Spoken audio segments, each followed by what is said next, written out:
Class 8 science chapter 6 sources of energy का solution करेंगे हम आज।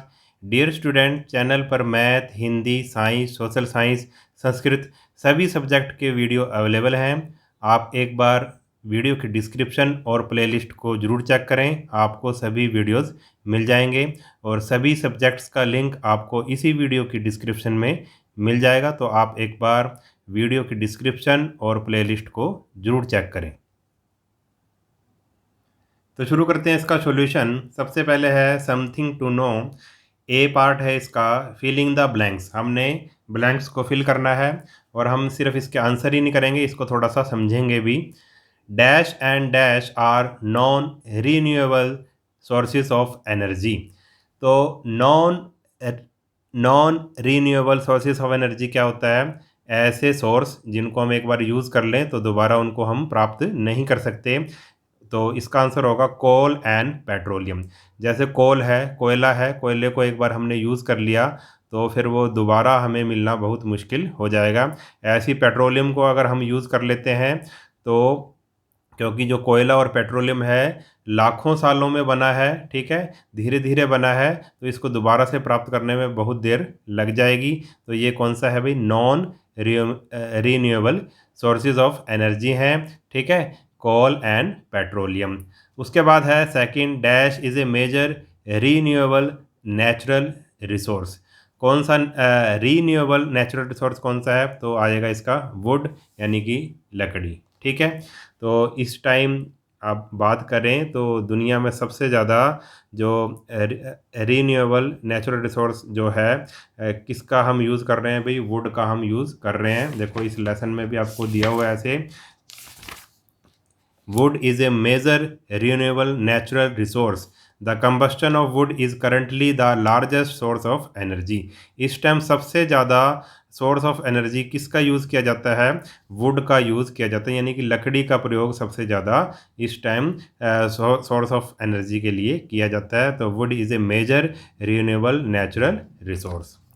उसके बाद आ गया भाई थर्ड है the process in which coal is strongly heated in the absence of air is known as. ऐसा प्रोसेस जिसमें कोल को हीट किया जाता है, गर्म किया जाता है, इन द एब्सेंस ऑफ एयर, बिना मतलब एयर के, जब उसको हीट किया जाता है तो उस टाइम एयर नहीं होती वहाँ पर, ठीक है। तो उस प्रोसेस को क्या बोलेंगे? उस प्रोसेस को बोलेंगे हम डिस्ट्रक्टिव डिस्टिलेशन। फोर्थ है इसका, in oil wells dash is always found above the layer of petroleum. जो ऑयल के वेल होते हैं, यानी कि जो कुएं होते हैं जब जहाँ से तेल निकाला जाता है, तो जो is always found above the layer of petroleum, petroleum के ऊपर जो लेयर होती है वहाँ पर क्या मिलता है? वहाँ पर मिलती है भी नेचुरल गैस, ठीक है।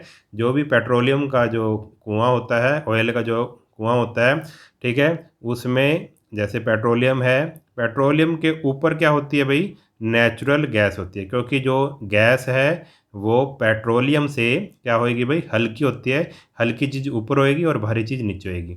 और पेट्रोलियम से नीचे क्या होता है? पेट्रोलियम से नीचे क्या पाया जाता है भाई? पानी पाया जाता है, वाटर, ठीक है। सबसे नीचे वाटर होता है, वाटर के बाद क्या होता है अभी? पेट्रोलियम, और पेट्रोलियम के बाद होती है नेचुरल गैस। क्योंकि जो पेट्रोलियम है वो वाटर से हल्का है, यानी कि वाटर से ऊपर होता है ये, और जो गैस है वो पेट्रोलियम से भी हल्की है, यानी कि गैस की जो लेयर होती है वेल्स में वो पेट्रोलियम के ऊपर होती है, ठीक है। अब नेक्स्ट है fifth, dash is a black viscous liquid obtain by destructive distillation of coal. जब कोल की डिस्ट्रक्टिव डिस्टिलेशन की जाती है, जो ये हमने प्रोसेस किया, जब उसको हीट किया जाता है इन एब्सेंस ऑफ एयर, तो हमें क्या मिलता है? एक ब्लैक विस्कस लिक्विड मिलता है। तो उस लिक्विड को क्या बोलते हैं? उस लिक्विड को बोलते हैं हम कोल टार, ठीक है। जो आपने देखा होगा कि जो सड़क जब बनाई जाती है, सड़कें जब बनाई जाती हैं तो सड़कों में कोल टार का इस्तेमाल किया जाता है। अब सेकंड है इसका, बी पार्ट है, स्टेट ट्रू और false for the following statement. True और फॉल्स हमने बताना है। Fossil fuel are renewable natural resource. जो फॉसिल फ्यूल होते हैं वो रीन्यूएबल नेचुरल रिसोर्स होते हैं, इनको दोबारा से प्राप्त किया जा सकता है। फॉसिल फ्यूल को। ठीक है, फॉसिल फ्यूल होता क्या है?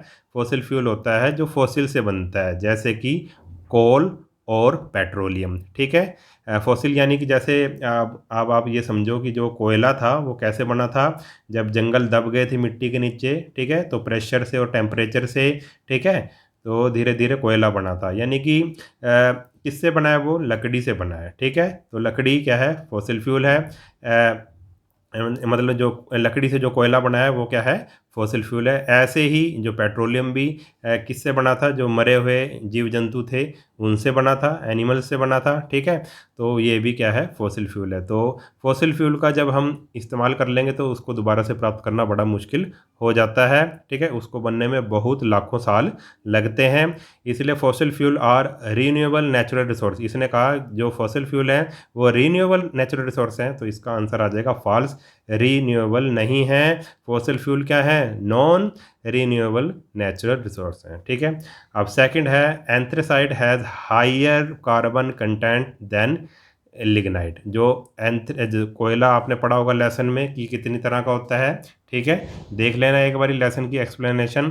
तो जो एंथ्रेसाइट जो कोयला होता है, कोल होता है, उसमें सबसे ज़्यादा कार्बन होता है, हायर कंटेंट होता है। सबसे ज़्यादा अच्छा कोयला वही माना जाता है जिसमें सबसे ज़्यादा कार्बन होगा। तो एंथ्रेसाइट में सबसे ज़्यादा कार्बन पाया जाता है, इसलिए वो उसमें हायर कार्बन कंटेंट है लिग्नाइट कोल से। ठीक है, तो इसका आंसर आ जाएगा हमारे पास ट्रू। ठीक है, थर्ड है इसका coke can be use to make fuel gases. Coke से क्या फ्यूल गैसेस बनाई जा सकती हैं? ऐसी गैस बनाई जा सकती हैं जिससे कि फ्यूल की तरह उसका इस्तेमाल हो सके। तो ये बिल्कुल ठीक है, कोक से फ्यूल गैसेस बनाई जा सकती हैं, तो इसका आंसर आएगा हमारे पास ट्रू। फोर्थ है हमारे पास natural gas is found below the petroleum layer. ठीक है, नेचुरल गैस अभी जो को इसमें भी आया था, फिलिंग द ब्लैंक्स में भी आया था, natural gas is found below the, ये कह रहा है पेट्रोलियम लेयर के नीचे होती है नेचुरल गैस। बिल्कुल गलत है, जो नेचुरल गैस है वो पेट्रोलियम लेयर से ऊपर होती है। ठीक है, क्योंकि गैस पेट्रोलियम से हल्की होती है, तो हल्की चीज़ ऊपर होएगी और भारी चीज़ नीचे होएगी, तो इसका आंसर आ जाएगा फॉल्स। ठीक है, फिफ्थ है burning of fossil fuel is a major source of pollution. जब फॉसिल फ्यूल को जलाया जाता है तो ये एक मेजर सोर्स ऑफ पोल्यूशन है, इसके कारण पोल्यूशन होता है। बिल्कुल सही है, क्योंकि जो फॉसिल फ्यूल जैसे कि कोयला है, पेट्रोलियम है, जब इसको जलाया जाता है तो हानिकारक गैसें निकलती हैं। ठीक है, तो जो पोल्यूशन करती हैं, तो इसका आंसर आ जाएगा हमारा ट्रू। नेक्स्ट है हमारे पास C part, tick the correct option. Correct option को हमने टिक करना है। The highest grade of coal is known as. Highest grade of coal यानी कि जो सबसे अच्छा कोयला है वो कौन सा है, कौन सा माना जाता है? लिग्नाइट, बिटुमिनस, पीट और एंथ्रेसाइट। जो एंथ्रेसाइट जो कोयला होता है उसमें सबसे ज़्यादा कार्बन कंटेंट होता है, इसलिए ये सबसे अच्छा कोयला, हाईएस्ट ग्रेड वाला कोल माना जाता है, तो एंथ्रेसाइट इसका आंसर आएगा। Coke and coal tar are obtain from. Coke और कोल टार हमें कहाँ से मिलती है? पेट्रोलियम से, नेचुरल गैस से, कोल से और डीजल से, तो इसका आंसर आएगा कोल। ठीक है, जब कोयले का क्या किया जाता है, अभी हमने पढ़ा था, डिस्ट्रक्टिव डिस्टिलेशन किया जाता है, तो उससे हमें कोक और कोल टार मिलता है। थर्ड है हमारे पास different type of coal generally have the. अलग अलग तरह का जो कोयला होता है उसमें क्या होता है?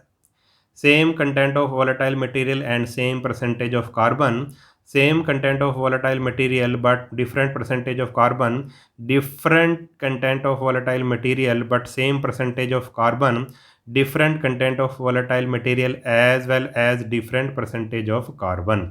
देखो, अलग अलग तरह का कोयला होता है, उसमें अलग अलग कार्बन कंटेंट होता है, तो सेम परसेंटेज ऑफ कार्बन तो नहीं हो सकता, इसमें भी सेम परसेंटेज ऑफ कार्बन है, ये दोनों तो हो गए गलत। ठीक है, same content of volatile material but different percentage of carbon, और same content of volatile material भी नहीं होता कोयले में, जो कोयला पाया जाता है। वॉलेटाइल मटेरियल का मतलब है जैसे कि कोयले में वाटर भी पाया जाता है, कार्बन डाइऑक्साइड हो गई, कार्बन मोनोऑक्साइड हो गई, ठीक है, ये भी होता है कोयले में, उसको हम वॉलेटाइल मटेरियल कह देंगे। तो अलग अलग इनकी मात्रा भी अलग अलग होती है, अलग अलग कोयले में अलग अलग वाटर होता है, कार्बन डाइऑक्साइड की मात्रा और जो कार्बन मोनोऑक्साइड अलग अलग होती है। तो इसने कहा सेम कंटेंट नहीं होता वोलेटाइल मटेरियल का भी, ठीक है। तो इसका आंसर आएगा fourth, different content of volatile material. Volatile material का भी डिफरेंट कंटेंट होता है, किसी में ज़्यादा किसी में कम, और डिफरेंट परसेंटेज ऑफ कार्बन, और कार्बन की परसेंटेज भी अलग अलग होती है, ठीक है। तो इसका आंसर आएगा ये लास्ट वाला, ठीक है। फोर्थ है इसका, a product that is not obtain through the refining of petroleum. देखो इनमें से कौन सा ऐसा प्रोडक्ट है जो पेट्रोलियम की रिफाइनिंग के बाद हमें नहीं मिलता। देखो पेट्रोलियम क्या होता है, पेट्रोलियम होता है कच्चा तेल, कह देंगे हम इसको हिंदी में, क्रूड ऑयल इंग्लिश में, ठीक है। तो पेट्रोलियम को हम सीधा यूज़ नहीं करते, उसकी रिफाइनिंग करते हैं, और रिफाइनिंग करने के बाद उससे बहुत सारे हमें प्रोडक्ट मिलते हैं, जैसे कि डीजल है, कैरोसिन है, पेट्रोल है, पैराफिन मोम वो होता है, वैक्स है, ठीक है। तो पेट्रोलियम की जब रिफाइनिंग की जाती है रिफाइनरी में, तो हमें डीजल मिलता है, कैरोसिन मिलता है, पेट्रोल मिलता है, मगर उससे कोल गैस नहीं मिलती। कोल गैस तो कोयले से मिलती है, कोल से मिलती है। तो इसका आंसर आएगा कोल गैस, क्योंकि इसने कहा था a product that is not obtain from refining of petroleum. और फिफ्थ है, which of the following is a renewable source of energy. इसमें से कौन सा रीन्यूएबल सोर्स ऑफ एनर्जी है? Tidal energy, coal, petrol, diesel. तो कोल का इस्तेमाल अगर हम कर लें तो वो ख़त्म हो जाएगा, उसको दोबारा से प्राप्त करना बड़ा मुश्किल है, तो ये नहीं होगा। पेट्रोल को भी यूज़ कर लेंगे तो दोबारा इस्तेमाल नहीं कर सकते, बहुत मतलब लाखों सालों में बनता है, ऐसी डीजल, ठीक है। तो ये तीनों तो रीन्यूएबल सोर्स ऑफ एनर्जी नहीं है, तो इसका आंसर आएगा टाइडल एनर्जी। टाइडल एनर्जी क्या होता है, ठीक है, आपने पढ़ा होगा, जो समुद्र में जो टाइड आती रहती हैं, लहरें आती रहती हैं, उनसे जो एनर्जी हमें मिलती है, उससे बिजली बनाई जाती है दूसरी, ठीक है, उसका हम यूज़ करते हैं दूसरी जगह, ठीक है, बिजली वगैरह बनाई जाती है उससे। तो ये क्योंकि समुद्र में जो लहरें हैं वो तो आती रहती हैं, टाइड तो आती रहती हैं, ठीक है, वो कभी ख़त्म नहीं होती। तो आप इसको कह सकते हो कि ये एक टाइडल एनर्जी क्या है, रीन्यूएबल सोर्स ऑफ एनर्जी है। तो इस वीडियो में हम इतना ही करेंगे। अगर वीडियो आपको अच्छा लगा है तो चैनल को सब्सक्राइब कर लेना, और वीडियो को अपने सभी दोस्तों के साथ शेयर ज़रूर कर देना। मिलते हैं नेक्स्ट वीडियो में, तब तक के लिए नमस्कार।